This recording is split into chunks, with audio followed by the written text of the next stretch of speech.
Hello, everyone. I'm Dr. Shanice Bickham, an assistant professor here in the Mass Communication Department at Nicholls State University. And I'm Nikki Boudreau, also an assistant professor here in the Mass Comm department at Nicholls. Dr. Bickham and I are here to talk to you today a little bit about news consumption and the presidential election of 2020. So we'll start off today with Dr. Bickham sharing a little bit about two things that we're all familiar with: social media and fake news. I'm sure that most of us can agree that we are all pretty amped about election season and that we are bombarded with news about it on a daily basis.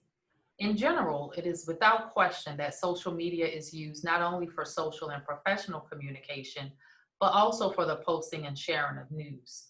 Unfortunately, the use of social media has also made it easier for fake news to be shared. In a nutshell, fake news includes stories that do not have verifiable facts or sources. In essence, the story is fabricated. A 2016 Pew Research Center study found that 62% of Americans get their news from social media, with Facebook leading the way as the preferred social media source. In fact, according to the Reuters Institute, 28% of 18 to 24-year-olds rely on social media as their main source of news. And the increased popularity of social media has also resulted in a change to the traditional landscape of news delivery from mainstream media. As a result, now more than ever, we have to be mindful about the information we take in and ultimately share with others. In relation to this season's election, regardless of your party or candidate choice, it is important that the news you gather comes from credible sources. With the widespread use of social media, we have to stay the course in verifying information before simply reposting or sharing to our family and with our friends. A more recent study done in 2019 by the Pew Research Center of about 6,100 Americans revealed that 68% of those surveyed agree that made up news and information greatly impact Americans' confidence in government institutions, and roughly half, about 54%, say it is having a major impact on our confidence in each other. Survey respondents blamed this issue on both politicians and journalists, but also viewed it as a responsibility of journalists to fix the problem. So the question becomes, if politicians and journalists become more responsible about the information that they share to the public, what role can we play as consumers of news? What personal responsibility should we take in ensuring that we are not contributing to the fake news problem? Professor Boudreau will now share details on how we can be more responsible and help combat the spread of fake news. Thank you, Dr. Bickham.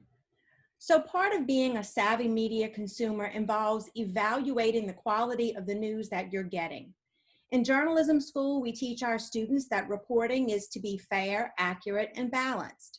But as media consumers, we all know that not all media is created equal. And as consumers, we also aren't always attracted to balanced media. Our human nature pushes us towards confirmation bias.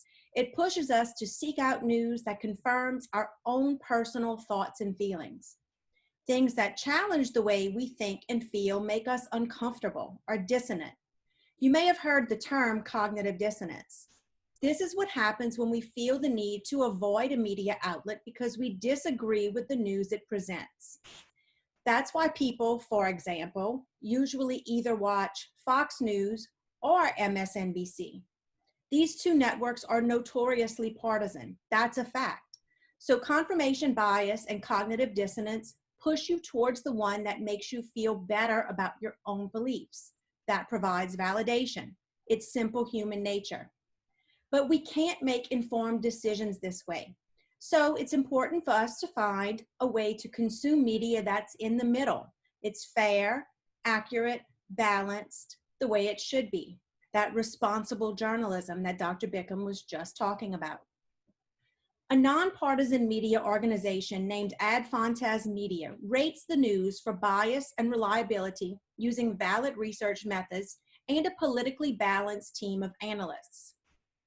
They analyze the content of news articles and television shows to tell us without question which media outlets provide the most balanced and accurate news.